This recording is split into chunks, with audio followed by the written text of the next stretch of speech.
আমার নাম সোনালি।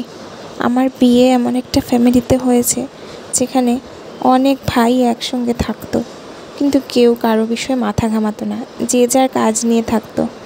শ্বশুরবাড়িতে শ্বশুর শাশুড়িও ছিলেন। শাশুড়ি আমাকে মায়ের মতো ভালোবাসতেন। আমার মা এই দুনিয়াতে নেই, তাই আমি শাশুড়ির মধ্যে আমার মাকে খুঁজে পেয়েছি।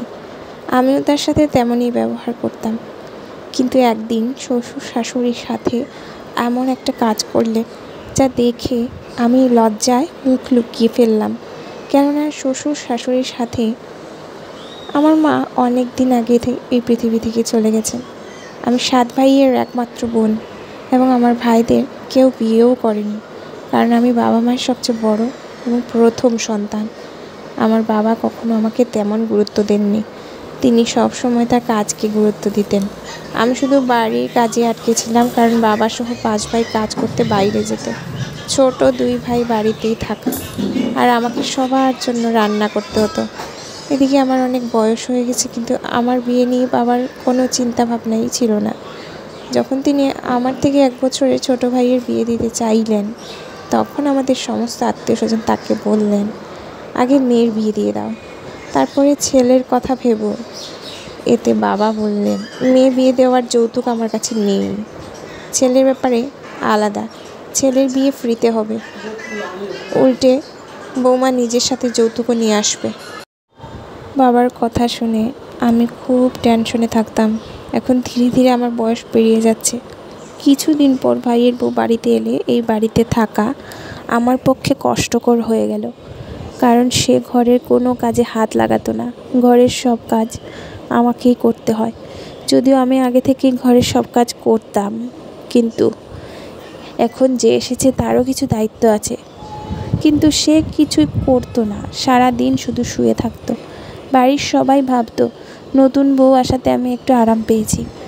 আমি খুব টেনশনে থাকতাম আর মাকে মনে করে কাঁদতে থাকতাম, কারণ মা মারা যাওয়ার পর থেকে এই বাড়ির সমস্ত দায়িত্ব আমার ঘাড়ে এসে পড়ে।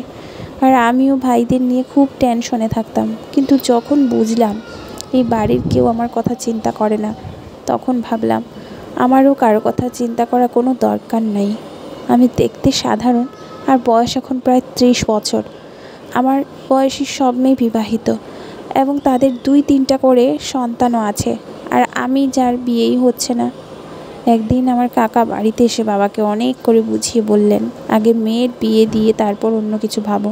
বাবারও অনেক বয়স হয়ে গেছে, কিন্তু তিনি এখন শুধু টাকার পেছনেই ছুটতেন, কখনোই সন্তানদের প্রতি ধ্যান দেননি। আর টাকাও তিনি শুধু নিজের এবং ছেলেদের জন্যই কামাতেন। যা ইনকাম করতেন তা দিয়ে নিজের এবং ছেলেদের ইচ্ছাই পূরণ হতো। আমার দিকে কখনোই ধ্যান দেননি। আমি শুধু এই বাড়িতে চাকরানি হয়ে রয়েছি। আমার কাকা ও মামার পাড়া পিড়াপিড়িতে বাবা আমার বিয়ে দিতে রাজি হলেন। কাকা নিজেই সম্বন্ধটা নিয়ে এসেছিলেন। আমি এটা ভেবে খুশি ছিলাম যে যাকে শেষ পর্যন্ত আমার বিয়ে হচ্ছে, আর আমি এই বাড়ি ছেড়ে নিজের বাড়িতে যাচ্ছি। আমার স্বপ্ন ছিল বিয়ে যেখানেই হোক না কেন সেই ফ্যামিলি যেন ছোট হয়। কিন্তু যখন আমি ছেলেকে দেখি এবং তাদের ফ্যামিলির কথা জানতে পারি, তখন আমার মন খারাপ হয়ে যায়। যে ছেলেটির সাথে আমার বিয়ে হতে যাচ্ছে সে খুবই কালো, এবং তাদের ফ্যামিলিও আমাদের ফ্যামিলির মতো অনেক বড়। তারা 6 ভাই 2 বোন। বোন 2জন বিবাহিত, এবং সব ভাইয়েরা তাদের স্ত্রীদের নিয়ে আলাদা করে থাকে। এদিকে ছেলেটি তার বাবা মায়ের সাথে থাকে। ছেলেটির একটাই গুণ যে সে অনেক টাকা ইনকাম করে, এবং তাদের বাড়িও অনেক বড়। শোনা যায় সব ভাই তাদের নিজ নিজ ভাগ নিয়ে আলাদা হয়ে গেছে। ছেলেটি কুচকুচে কালো বলে তার বিয়ে হচ্ছিল না, তাই কাকা আমার জন্য এই সম্বন্ধ এনেছিলেন। এদিকে আমার বাবার তো আমাকে বিয়ে দেওয়ার কোনো ইচ্ছাই ছিল না, আর আমার সম্বন্ধ আসতো না, কারণ আমারও বয়স বেশি। ছেলের পরিবার যেহেতু যৌতুক চায় না, তাই বাবা এই সম্বন্ধে রাজি হন। ছেলেটির মা এসে আমাকে একটা সোনার আংটি পরিয়ে দিল। আমি খুশি যে যাক, শেষ পর্যন্ত আমার বিয়ে হতে যাচ্ছে, আর তাও এমন একটা পরিবারে যেখানে ছেলের ইনকাম অনেক বেশি। চেহারা দিয়ে কি হবে, একজন মানুষের আয় ভালো হলেই হলো।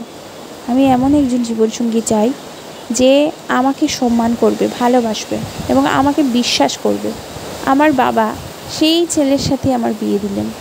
শ্বশুরবাড়ি আমাদের বাড়ি থেকে অনেক দূরে। আমার বাবা বা ভাই কেউ ছেলের বাড়িতে গিয়ে তাদের বাড়ি দেখেনি। তারা তো আমাকে বিদায় করতে পারলেই বাঁচে। কিন্তু কাকার উপর আমার অনেক ভরসা ছিল, কারণ তিনি এই সম্বন্ধ এনেছিলেন। কিন্তু দুঃখের বিষয়, আমার ভরসা ভুল প্রমাণিত হয়। আমি শ্বশুরবাড়িতে এসে দেখলাম বাড়ি খুব বড়, কিন্তু পরিবারের সবাই আলাদা না, বরং একই বাড়িতে থাকে। বিয়ের পর কয়েকদিন ভাবলাম যে তারা অতিথি, কয়েকদিন পরে চলে যাবে, কিন্তু সবাই বাড়িতে আছে, কেউই যাওয়ার নাম নিচ্ছে না। আমার স্বামী ছাড়াও তার আরও 6 ভাই এবং তাদের 6 জনের বউ এবং ছেলে মেয়ে ছিল। প্রথম দিকে স্বামীর সাথে দিনগুলি খুব ভালো চলছিল, কিন্তু কিছুদিন পরে তিনি কাজের জন্য শহরে বাইরে চলে যান। এখানে থাকতে তিনি আমার যত্ন নিতেন এবং আমার শাশুড়িও খুব ভালো মহিলা। আমার সমস্ত জায়রা তাদের ঘরেই থাকতো। তারা ঘুমানো আর মেকআপ করার বাইরে সময়ই পান না। আমি কেবল 2-3 দিন আরামের সুযোগ পেয়েছিলাম। তারপর থেকে এই বাড়ির সব দায়িত্ব আমাকে নিতে হয়। যদিও চাকর বাকর ছিল আর তারা সবাই সততার সাথে কাজও করত, কিন্তু আমি এত বড় দায়িত্বে চাকরদের ভরসা করতে পারিনি। তাই তাদের দেখাশোনা করা আমার দায়িত্ব ছিল। আমার শাশুড়ি আমার দায়িত্বে খুব খুশি ছিলেন।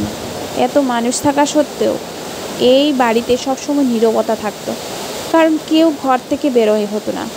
স্বামী শহরে যাওয়ার পর থেকে আমাকে একাই ঘরে ঘুমাতে হয়। আমার স্বামী খুব ভালো ছিলেন। বিয়ের প্রথম রাত থেকেই তিনি আমার সাথে খুব ভালো ব্যবহার করতেন। এমন স্বামী পেয়ে আমি খুব খুশি। যখন আমার রুমে একা ঘুমাতাম, তখন মাঝরাতে আমার মনে হতো যেন কারো চিৎকার আর হাঁটার আওয়াজ শুনতে পাচ্ছি। তাই আমার মনে হতো এই বাড়িতে ভূত আছে। দিনের বেলায় এই বাড়ির সবাই ঘরের ভেতরে থাকতো, তাহলে রাতে এই বাড়িতে কে হেঁটে বেড়ায়? আমার খুব ভয় করতো। এখন তো প্রতিদিন এমন হতে থাকলো যে আমি কারোর হাঁটার এবং চিৎকারের আওয়াজ শুনতাম। আমি ভয়ে আমার ঘরের দরজা ভালো করে আটকে শুয়ে শুয়ে ভাবলাম, আমি এ বিষয়ে কাউকে জিজ্ঞেস করব যে রাতে এই বাড়িতে কি হয়?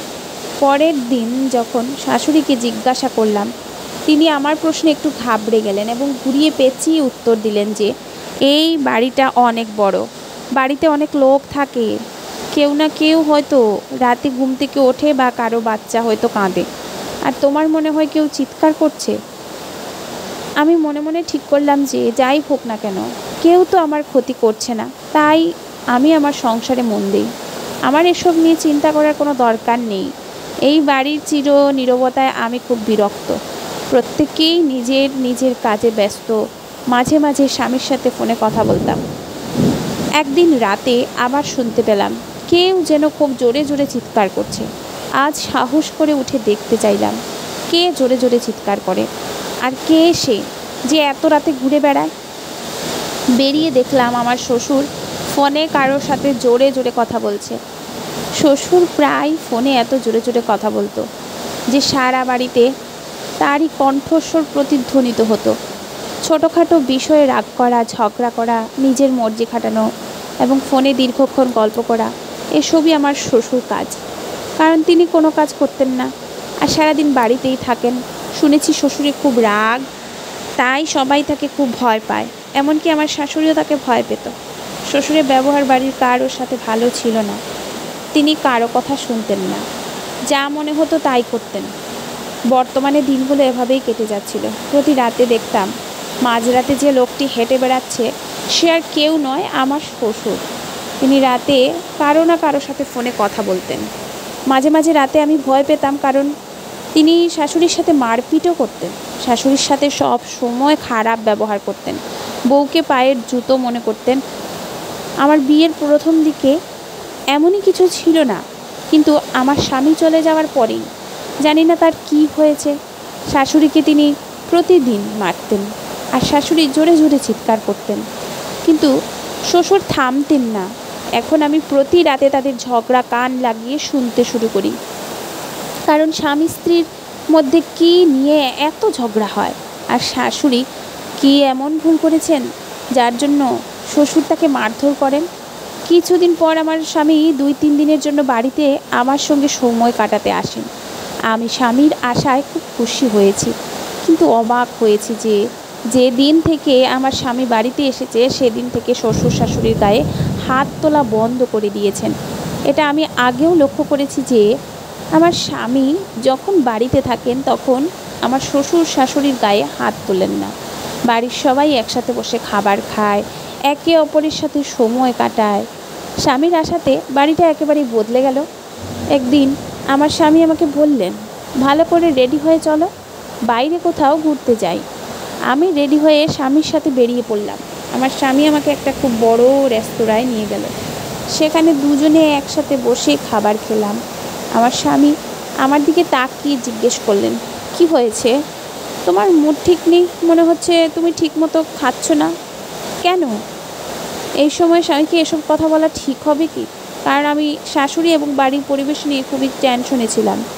তাই আমি স্বামীকে সব কিছু বলবো কিনা ভাবছিলাম, কারণ বিয়ের পরেই প্রথম একসঙ্গে সময় কাটাতে ঘরের বাইরে এসেছি। আমি এসব কথা বলে স্বামীকে বিরক্ত করতে চাই না। আবার ভাবছি এসব না বললে এটার সমাধান কিভাবে হবে। তাই সাহস করে স্বামীকে জিজ্ঞেস করলাম, তোমার বাবা রাতে মায়ের গায়ে হাত তুলেন কেন? এই প্রশ্ন শুনে আমার স্বামী অবাক হয়ে আমার দিকে তাকিয়ে বলল, তুমি কি পাগল হয়ে গেছো? এটা হতেই পারে না, বাবা তো মাকে খুব ভালোবাসে। আর আমিও কিছু বলতে যাচ্ছিলাম, ঠিক তখনই স্বামীর ফোনে একজনের ফোন আসে আর সে কল অ্যাটেন্ড করার জন্য উঠে বাইরে চলে যান। আমি আমার স্বামীকে হাবে ভাবে বুঝতে পেরেছি যে তিনি এই বিষয়ে কিচ্ছুই জানেন না। 5 মিনিট পর স্বামী ফিরে এসে আমাকে জিজ্ঞেস করলেন, তুমি কি যেন বলছিলে? আমি তাকে বললাম, হয়তো আমারই কিছু ভুল হয়েছে। তারপর কিছুক্ষণ এটা সেটা নিয়ে কথা বলে আমি স্বামীর সাথে বাড়ি ফিরে আসি। 2 দিন পর কাজে যাওয়ার সময় স্বামী আমাকে কিছু টাকা দিয়ে বললেন, তুমি তোমার পছন্দের ড্রেস কিনে নিও। কারণ আমরা একসঙ্গে কেনাকাটা করার মতো সময় পাইনি। জানি আমার জায়েরা কেউ আমার সঙ্গে যাবে না, কারণ তারা তো আমার সাথে ঠিকমতো কথাও বলতো না। শাশুড়িকেও জিজ্ঞেস করিনি, কারণ শ্বশুর হয়তো যেতে দেবেন না। তাই একজন কাজের মেয়ে রিতাকে জিজ্ঞেস করলাম, তুমি কি আমার সাথে বাজারে যাবে? সে সাথে সাথে বাজারে যেতে রাজি হলো। এই বাড়িতে কারো কাছ থেকে অনুমতি নিতে হয়নি, কারণ এই বাড়িতে কেউ কারো খোঁজ নেয় না। তাই কাজের মেয়েটিকে সাথে নিয়ে বাজার থেকে কেনাকাটা করে বাড়ি ফিরে এলাম। বাজার থেকে বাড়িতে এসে শাশুড়ির রুমের পাশ দিয়ে যাওয়ার সময় একটা আওয়াজ শুনতে পেলাম। তিনি বলছিলেন, থামো, আমার উপরে এত অত্যাচার করো না। না, তার মানে আজ আবার শ্বশুর শাশুড়ির গায়ে হাত তুলছেন, আর তাও রাতে নয়, দিনের বেলা। আমি আমার হাতের শপিং ব্যাগ সাইডে রেখে শাশুড়ি আর শ্বশুরের কথা শুনতে লাগলাম। শাশুড়ি জোরে জোরে চিৎকার করছিলেন যে, তুমি আমার সাথে এমন করো না, আমাকে ক্ষমা করে দাও। আর কতদিন আমার সাথে এইসব করতে থাকবে? আমার শাশুড়ি বারবার এই কথাটা বলছিলেন। আমি দরজায় উকি দিয়ে দেখতে চাইলাম শ্বশুর শাশুড়ির সাথে কি করে। আমি চমকে উঠলাম এটা দেখে যে শ্বশুর শাশুড়ি চুল কাটছেন। আমি ভাবতাম শ্বশুর শাশুড়ির গায়ে হাত তোলেন, তাই তিনি এত চেঁচামেচি করেন। কিন্তু আমার ধারণা সম্পূর্ণ ভুল, কারণ তিনি তাকে মারছেন না, বরং তার চুল কাটছেন, যার কারণে শাশুড়ি খুব চিৎকার করছিলেন।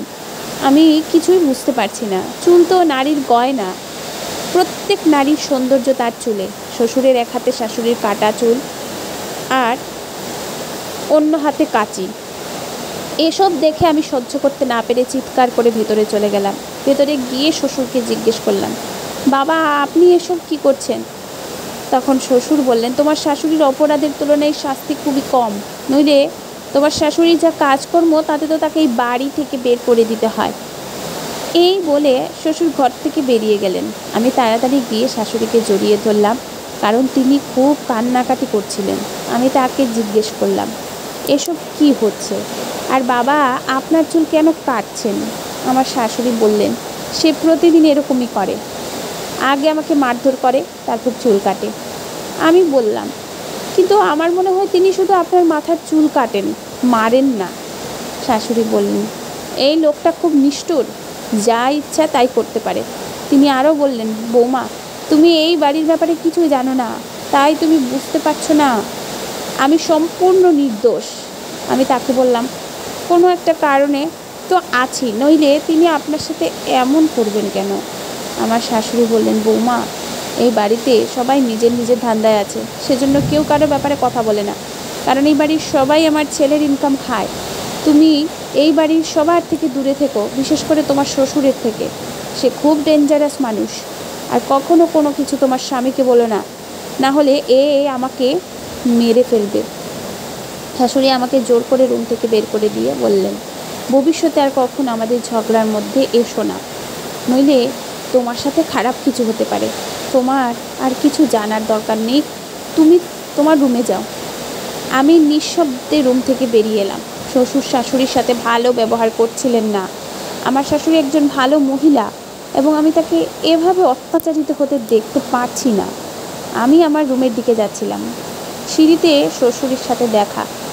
তিনি আমাকে বললেন, একবার আমার কথা শোনো। আমি জানি তুমি আমার কথা বিশ্বাস করবে না। শ্বশুর কি বলছেন আমি বুঝতে পারছিলাম না। তখন তিনি আমার কাছে এসে বললেন, আমি জানি তুমি আমার ছেলের মতো খুবই বুদ্ধিমান মেয়ে। আমি শ্বশুরকে বললাম, কিন্তু আপনি মায়ের সাথে খুব খারাপ ব্যবহার করেছেন। শ্বশুর বললেন, দাঁড়াও, আমি এক্ষুনি তোমাকে পুরো কথাটা বলছি, যাতে করে তুমি বুঝতে পারো এই বাড়িতে কি হচ্ছে। এই বলেই শ্বশুর পকেট থেকে মোবাইল বের করে তাতে কিছু করতে লাগলেন। তারপর মোবাইল আমার দিকে এগিয়ে দিয়ে বললেন, এই দেখো, আশা করি আজকের পর আর কখনো ভুল বুঝবে না। শ্বশুর আরও বলতে লাগলেন, আমি খারাপ মানুষ না, কিন্তু একজন পুরুষ যদি তার স্ত্রীকে খারাপ হতে দেখে তবে সে নিশ্চয়ই কোনো না কোনোভাবে স্ত্রীকে থামানোর চেষ্টা করবে। ফটোগুলো দেখে আমার পায়ের নিচ থেকে মাটি সরে গেল। নিজের চোখকে বিশ্বাস করতে পারছিলাম না। আমি ছবিগুলো দেখতে শুরু করেছিলাম, এমন সময় হঠাৎ শাশুড়ি এসে আমার হাত থেকে মোবাইলটা ছিনিয়ে নিয়ে নিজের কাছে রাখলেন আর আমাকে বললেন, তুমি এখনও তোমার রুমে যাওনি? আমি শাশুড়িকে কিছু বলার আগেই তিনি বললেন, তুমি কিচ্ছুই জানো না আর বুঝবেও না। যাও, তুমি তোমার রুমে যাও, আর আমাদের দুজনের মধ্যে পড়ার দরকার নেই। এই বলে শাশুড়ি চলে গেলে আমিও রুমে ফিরে এলাম। রাতের বেলা আবারও সেই চিৎকারের আওয়াজ ভেসে ভেসে আসছিল। শাশুড়ির চুল অনেক লম্বা, শ্বশুর তার চুল কেটে কেটে অর্ধেক করে দিয়েছে, তাই শাশুড়ি সারাক্ষণ মাথায় গোমটা দিয়ে চলাফেরা করতেন। স্বামী বাড়িতে এলে বাড়ির পরিবেশ খুব ভালো হয়ে যেত, আর বাড়ি থেকে যাওয়ার সাথে সাথে আবার খারাপ হয়ে যেত। আমি স্বামীকে সব কিছু বলার চেষ্টা করব ভাবছি, কিন্তু শাশুড়ি আমাকে খুব করে নিষেধ করে বললেন যে, তুমি তোমার স্বামীকে কিচ্ছু বললে ভালো হবে না, আমি তোমাকে এই বাড়ি থেকে বের করে দেব। আমি খুব টেনশনে থাকতে লাগলাম। বুঝতে পারছি না এই বাড়িতে কি হচ্ছে। এসব টেনশন আর চিৎকারের শব্দে ঘুমাতে পারতাম না, সারা রাত জেগে কাটিয়ে দিতাম। শাশুড়ি আমার স্বামীর মা এবং তিনি আমাকে খুব ভালোবাসতেন, কারণ তিনি কখনো আমার সাথে খারাপ ব্যবহার করেননি। আমি আমার মনকে বোঝানোর অনেক চেষ্টা করেও বোঝাতে পারছি না শাশুড়ি এমন হতে পারেন। পরের দিন আমি এই দেখে হতবাক হয়ে গেলাম যে শ্বশুর আমার এবং শাশুড়ির সাথে খুব ভালো ব্যবহার করছেন। হয়তো শ্বশুর বুঝতে পেরেছেন যে নারীর গায়ে হাত তোলা উচিত না। আজকে আমি তাদের মধ্যেকার ভালোবাসা দেখে খুশি হলাম। যাক, এটা ভালো, একে অপরকে ভালোবাসা খুব জরুরি। অনেক দিন ধরে শ্বশুর শাশুড়ির সাথে কোনো খারাপ ব্যবহার করছেন না, এখন আমি নিশ্চিত হলাম। তাই মাথা থেকে টেনশনও কমতে শুরু করেছে। দিনগুলো ভালোই কাটছিল। একদিন রাত প্রায় 9টা, আমি রুমে বসে টিভি দেখছিলাম। তখন শ্বশুর আমার রুমে এলে তাকে দেখে তাড়াতাড়ি মাথায় কাপড় দিয়ে তাকে জিজ্ঞাসা করলাম, বাবা কিছু কি বলবেন? তিনি বললেন, বৌমা, আমি তোমার জন্য নিজের হাতে চা বানিয়ে নিয়ে এসেছি। তোমার শাশুড়ি এবং স্বামীও আমার বানানো চা খেতে খুবই ভালোবাসে। ভাবলাম বৌমা বাড়িতে আছে, কেউ তার সাথে ঠিকমতো কথাও বলে না, তাই তোমার জন্য চা তৈরি করে এনেছি, খেয়ে বলো চা কেমন হয়েছে। আমি শ্বশুরের দিকে হতবাক হয়ে তাকিয়ে রইলাম। শ্বশুরের কী হয়েছে কে জানে, তিনি শাশুড়ি এবং আমার সাথে খুব সুন্দর ব্যবহার করতে শুরু করেছেন। আমি তার হাত থেকে চায়ের কাপটি নিয়ে তাকে বললাম, থ্যাংক ইউ বাবা। আমি শ্বশুরকে বললাম, চা এখনও গরম, আর আমি এত গরম চা খাই না, ঠান্ডা হলেই খেয়ে নেব। শ্বশুর বললেন, না বৌমা, আমার সামনেই খাও, তোমার মুখ থেকে আমার চায়ের প্রশংসা শুনতে চাই। আমি বললাম, বাবা, আমি এইমাত্র 2-3 গ্লাস জল খেয়েছি, তাই পেটটা ভর্তি হয়ে আছে। আপনি একটু পরে এলেই দেখতে পাবেন আমি চা খেয়ে নিয়েছি। আর আমি এখনই আপনার চায়ের প্রশংসা করে দিচ্ছি। চা ভালো হোক না হোক আপনি আমার বাবার সমান, এবং কোনো মেয়েই তার বাবার দেওয়া কোনো কিছুকে খারাপ বলবে না। আমার শ্বশুর মুচকি হেসে বললেন, ঠিক আছে। আমার মাথায় হাত দিয়ে বললেন, বেঁচে থাকো মা, আমি যাচ্ছি, তুমি অবশ্যই খেয়ে নিও। আমি মাথা নেড়ে হ্যাঁ বললাম। এরপর আমি উঠে বাথরুমে গিয়ে চা ফেলে দিয়ে চায়ের ফাঁকা কাপ টেবিলের উপর রাখলাম, কারণ চা খেতে আমি একদম পছন্দ করতাম না। রাতে চা খেলে অনেক সমস্যা হতো, কিন্তু এটা বাবাকে কিভাবে বলতাম। কিন্তু আমি খুশি যে শ্বশুরের ব্যবহার অনেক পরিবর্তন হয়েছে। তিনি অনেক দিন ধরে মাঝরাতে শাশুড়ির উপর অত্যাচার করেননি। অনেক রাত হয়ে গেছে, তাই টিভি বন্ধ করে স্বামীর সাথে চ্যাটিংয়ে কথা বলছিলাম। এই সময় তিনিও তার রুমে বিশ্রাম নিচ্ছিলেন। এমন সময় আমার মনে হলো কারো ছায়া যেন আমার রুমের দিকে আসছে। এটা দেখে ভয় পেয়ে তাড়াতাড়ি মোবাইল বন্ধ করে শুয়ে পড়লাম। কেউ একজন দরজা খুলে, সম্ভবত সে আমার দিকে ভালো করে দেখছে, আবার দরজা বন্ধ করে দিল। আমি বুঝতে পারলাম আমার রুমে কে এসেছিল। আমি আবার স্বামীর সাথে চেটে কথা বলতে লাগলাম, কিন্তু বাইরে কিছু খটখট আওয়াজ শুনতে পেয়ে মোবাইল নিয়ে চুপচাপ বাইরে বেরিয়ে দেখতে গেলাম কি হচ্ছে ওখানটায়। দেখলাম শ্বশুর শাশুড়ির মুখে হাত চাপা দিয়ে তাকে কোথাও একটা নিয়ে যাচ্ছেন। আমি তাদের অনুসরণ করে অবাক হয়ে দেখলাম এই বাড়িতে একটা বেসমেন্ট আছে, যেটার ব্যাপারে আমি কিছুই জানতাম না। তিনি জোর করে শাশুড়িকে বেসমেন্টের ভেতর টেনে নিয়ে গেলেন, আর আমিও চুপচাপ তাদের পিছু নিলাম। শ্বশুর শাশুড়িকে বেসমেন্টের ভেতরে নিয়ে গেলেও তিনি বেসমেন্টের সিঁড়ির দরজা খোলা রেখে দিলেন, তাই আমিও চুপচাপ তার পিছু নিয়ে বেসমেন্টের ভেতরে চলে গেলাম। দেখলাম বেসমেন্টের ভেতরে একটা ছোট ঘর আছে। আমি সেখানেই দাঁড়িয়ে তাদের কথা শুনতে লাগলাম। শ্বশুর শাশুড়িকে চেয়ারে বসিয়ে তাকে দড়ি দিয়ে বেঁধে দিলেন। বেসমেন্টে অন্য কেউ আগে থেকেই ছিল, শ্বশুর তার সাথেও কথা বলছিলেন। তারপর শ্বশুর শাশুড়িকে যা যা বললেন তা শুনে আমি হতভম্ব হয়ে গেলাম। শ্বশুর বললেন, এই বাড়িতে তোমার যা কিছু সম্পদ আছে সব তোমার একমাত্র ছেলের হবে, তাই আমি চাই তুমি সব কিছু আমার নামে করে দাও। আমি এত বছর ধরে এই দিনের অপেক্ষায় ছিলাম, তাড়াতাড়ি সই করে দাও, না হলে আজ আমি তোমাকে মেরে এখানে পুঁতে দেব, এবং সবাইকে বলবো যে তুমি তোমার প্রেমিকের সাথে পালিয়ে গেছো। এখন তাড়াতাড়ি এই কাগজপত্র সই করো, যাতে তোমার ছেলের সমস্ত সম্পত্তি আমার নামে হয়ে যায়। শাশুড়ি বললেন, আমি মরে যাব তবুও সই করব না, এই সব আমার ছেলের কষ্টের টাকা।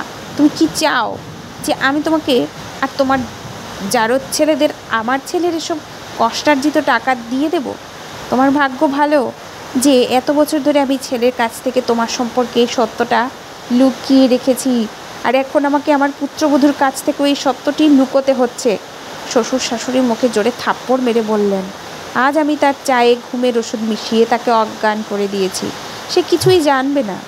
সকালে যখন সে চোখ খুলবে তখন সে জানতে পারবে তার শাশুড়ি তার প্রেমিকের সাথে পালিয়ে গেছে। আমি তাকে যে ছবি দেখিয়েছিলাম সেগুলি সে বিশ্বাস করেছে। আসলে সেদিন শ্বশুর তার মোবাইলে যে ছবিগুলো দেখিয়েছিলেন সেগুলো আমার শাশুড়ির ছবি, যেগুলো খুবই অশ্লীলভাবে তোলা, এবং শ্বশুর অন্য পুরুষের সাথে আমার শাশুড়ির সেই ছবিগুলো এডিট করেছিলেন, যদিও সেই ছবিগুলো শ্বশুর শাশুড়ির সাথে নিজের মোবাইল দিয়ে তুলেছিলেন। আমার স্বামী শাশুড়ির প্রথম পক্ষের একমাত্র ছেলে। এই শ্বশুরের সাথে যখন শাশুড়ির বিয়ে হয় তখন তিনি বিধবা ছিলেন। যে লোকটির সাথে শাশুড়ির প্রথম বিয়ে হয়েছিল তিনি খুব ধনী ছিলেন। মৃত্যুর আগে তিনি তার সমস্ত সম্পত্তি তার ভবিষ্যৎ সন্তানকে রেখে দিয়েছিলেন, কারণ যখন শাশুড়ির প্রথম স্বামী মারা যায় তখন তিনি গর্ভবতী ছিলেন। পরে শাশুড়ির বাবা মা তাকে এই লোভী লোকের সাথে বিয়ে দিয়ে দেয়, যার আগে থেকেই অনেক সন্তান ছিল। প্রথম স্বামীর সমস্ত সম্পত্তি শাশুড়ির হাতে ছিল। এই কারণে শাশুড়ি তার একমাত্র ছেলেকে অনেক দূর অবধি পড়াশোনা করিয়ে তাকে তার স্বামীর ব্যবসা আবার শুরু করতে উৎসাহিত করেন। আর এদিকে আমার স্বামীর অনুপস্থিতিতে শাশুড়ির দ্বিতীয় স্বামীর সন্তানেরা তার সম্পত্তি ভোগ করে। আমার স্বামী জানতো না যে এটা তার সৎ পিতা। শাশুড়ি তার কাছ থেকে কথাটি লুকিয়ে রেখেছিলেন, আর আমার স্বামীর চোখ খোলার পর থেকে শ্বশুরকেই তার বাবা হিসাবে জানে। কিন্তু আমার স্বামী এই যুবক হয়ে তার বাবার ব্যবসা শুরু করেন এবং ব্যবসার প্রচুর অর্থ উপার্জন করেন। তখন শ্বশুরের এই বিষয়টি পছন্দ হয়নি, কারণ তার সন্তানদের কেউই আমার স্বামীর সাথে প্রতিদ্বন্দ্বিতা করার মতো যোগ্যতা ছিল না। শাশুড়ির প্রথম স্বামীর আয়ে তারা খেয়ে পড়ে বেঁচেছিল। আর আমার স্বামী সক্ষম হওয়ার পরেও যা কিছু উপার্জন করেছেন তিনি তার মাকেই দিয়েছিলেন। আমার শ্বশুর এখন এই সমস্ত সম্পত্তি তার নামে করতে চেয়েছিলেন এবং শাশুড়িকে তার সমস্ত সম্পত্তি দেওয়ার জন্য অনেকক্ষণ ধরে ব্ল্যাকমেল করে আসছিলেন। আমার স্বামীর সামনে শ্বশুর খুব ভালো মানুষ সেজে থাকতেন, কারণ তিনি চাইতেন যেন কোনোভাবেই আমার স্বামী জানতে না পারেন যে তিনি আমার শাশুড়ির দ্বিতীয় স্বামী এবং তার সন্তানরা আমার শাশুড়ির নয়, আমার শ্বশুরের প্রথম স্ত্রী। তাহলে আমার স্বামী কখনোই তাদের এই বাড়িতে সহ্য করবেন না। আর আমার স্বামীর মন যে কোনো সময় বদলে যেতে পারে এবং তাদের বাড়ি থেকে তাড়িয়ে দিতে পারে। এখন শ্বশুর শাশুড়িকে মারধর করার পরে কাগজে সই করিয়ে তাকে মেরে ফেলতে চাইছিলেন। আর তার মৃত্যুর পর সবাইকে বলতেন যে শাশুড়ির অন্য কারোর সাথে সম্পর্ক ছিল, তাই তিনি তার প্রেমিকের সাথে পালিয়ে গিয়েছেন। ঘরের ভেতরে শ্বশুর আর দুই ছেলে ছিল যারা আমার স্বামীর সমস্ত সম্পদ দখল করতে চেয়েছিল। আমার শ্বশুর সেজন্যই শাশুড়ির চুল কাটতেন, কারণ চুল নারীর গহনা। তারা ভেবেছিলেন যদি প্রতিদিন চুল কেটে দেন আর তাকে মারধর করেন তাহলে তিনি ভয় পেয়ে তার সমস্ত সম্পত্তি দিয়ে দিবেন, কিন্তু সেরকম কিছু হয়নি। শাশুড়ির সহ্য ক্ষমতাকে কুর্নিশ জানাই, যিনি এত বছর ধরে এসব সহ্য করে চলেছেন, কিন্তু তিনি তার ছেলের সম্পত্তি অন্য কারো হাতে তুলে দেননি। আমার শাশুড়ির উপর এত অত্যাচার সহ্য করতে পারিনি, তাই আমি তাড়াতাড়ি আমার স্বামীকে ফোনে সমস্ত ঘটনা বললাম। আমার স্বামী বললেন যে আমি আমার এক বন্ধুকে পাঠাচ্ছি, তুমি তার সাহায্য নাও, আর আমি এখনই বাড়ি যাওয়ার জন্য বেরিয়ে পড়ছি। যদি এসব সত্যি হয় তবে আমি বাবা এবং তার সমস্ত ছেলেদের ঘাড় ধরে বাড়ি থেকে বের করে দেব, আর যদি ভুল প্রমাণিত হয় তবে আমি তোমাকে এই বাড়ি থেকে বের করে দিয়ে তোমাকে ডিভোর্স দিয়ে দেব। আমি আমার স্বামীকে বললাম, তোমার বন্ধুকে তাড়াতাড়ি পাঠাও, বাকি সব কিছুতেই আমি রাজি। আধ ঘন্টা পরে দেখলাম আমার স্বামীর বন্ধু এসে পড়েছে। সে আমার স্বামীর বন্ধু ছাড়াও একজন পুলিশ অফিসার ছিলেন। আমি স্বামীর বন্ধুকে বেসমেন্টে নিয়ে গেলে তিনি নিজের চোখে সব কিছু দেখলেন যে আমার শ্বশুর আর তার ছেলেরা শাশুড়িকে সই করানোর জন্য মেরে যাচ্ছিলেন। আমার স্বামীর বন্ধু শ্বশুর ও তার দুই ছেলেকে আটক করে থানায় নিয়ে যান। সকালে আমার স্বামীও বাড়িতে এসে পৌঁছান, কারণ তার বন্ধু তাকে ফোনে সব ছিল, ফলে তার কাছে পুরো সত্যটা প্রকাশ পেয়ে যায়। তাই তিনি তার বাবা এবং ছেলেদের বিরুদ্ধে কেস করেন এবং শাশুড়িও আদালতে সাক্ষ্য দেন। আদালতের রায় আমাদের পক্ষে যায়। এরপর আমার ভাসুর এবং যারা এক বাড়িতে থাকতেন তারা সবাই আমাদের বাড়ি ছেড়ে চলে যায়। এখন এই বড় বাড়িতে আমরা খুব সুখেই আছি। আমার স্বামী সিদ্ধান্ত নেয় যে সে কখনো এই বাড়ি ছেড়ে যাবে না। এখন সে আমাদের সাথে বাড়িতে থেকেই কাজ করেন। মাঝে মাঝে সম্পদের লোভ কিছু মানুষ এতটা নিচে নামিয়ে দেয় যে তারা সম্পর্কের মূল্য দিতেও ভুলে যায়। আমি আপনাদের সকলকে অনুরোধ করতে চাই, আপনারা সম্পর্কের মূল্য দিতে শিখুন। আজ আমাদের সাথে যে বা যারা আছেন, আমরা যদি তাদের সাথে খারাপ কিছু করি তবে তাদের মনে ভুল ধারণার সৃষ্টি হবে, আর তারা কেউ আমাদের দিকে ভুল করেও ফিরে তাকাবে না। তাই একজন ভালো মানুষ হন, কোনটা ভালো তা বুঝতে শিখুন এবং যে ভালো তার সাথে ভালো ব্যবহার করুন, আর যে খারাপ তার খারাপ দিকটা দূর করার চেষ্টা করুন। আমার শ্বশুর শাশুড়ির কাছে অনেকবার ক্ষমা চেয়েছিলেন, কিন্তু বোধহয় তিনি ক্ষমার যোগ্য ছিলেন না, কারণ তিনি খুব বড় ভুল করতে যাচ্ছিলেন। তিনি আমার শাশুড়িকে মেরে ফেলতে চাইছিলেন। আমি যদি তাদেরকে ঘটনাস্থলে না দেখতাম তাহলে হয়তো এই রহস্য আমার শাশুড়ির সাথেই বিলুপ্ত হয়ে যেত। ইরাশের মা ধন্যবাদ। বন্ধুরা, আমাদের এই গল্পটি যদি ভালো লেগে থাকে লাইক, কমেন্ট, শেয়ার ও সাবস্ক্রাইব করে আমাদের পাশে থাকবেন। ধন্যবাদ সবাইকে, ভালো থাকবেন।